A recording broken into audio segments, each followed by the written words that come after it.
So I'll do 2 WAN links. So first thing that we need is our FortiGates, and when we drop our FortiGates, it is going to be dropped using the default settings. So here we go. Where are you, Mr. FortiGate? And because my NSC 4 exam is running 6.0, that's the one I'm going to do it in. All right, so there we go. All right. And let me rename that. I'll just rename this to HQ FortiGate. All right, nice. And obviously we need a broadcast domain down here or some kind of layer 2. So let's get a switch. And I know that eventually there'll be a lot going on here. So I'm going to go ahead and invest in the resources on my machine and actually drop myself one of these open switch switches, which can handle the traffic a little bit better here. So there we go. And I already have a subnet on this one of 10.10. No, I don't. 10.10.1.0/24. So that would be my core router subnet.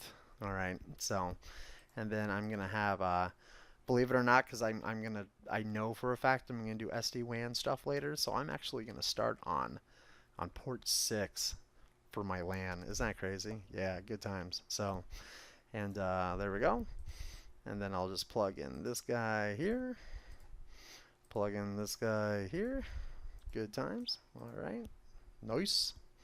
And then I'm going to have 2 WAN connections. So, all right. We'll say port 1 to... Now, I know this seems like a lot of interfaces, and it is. But I know without a shadow of a doubt that I'm going to be doing a lot with the SD-WAN. I need to practice writing those rules. So, but I'm going to say port 1 and then port 2, and that's going to act like our 2 WAN connections. Okay?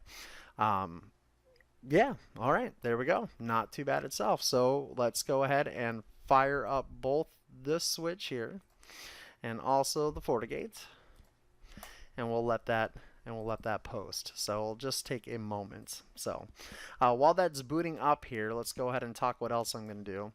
I know for a fact that we need to set access on this FortiGate, and we don't necessarily need to do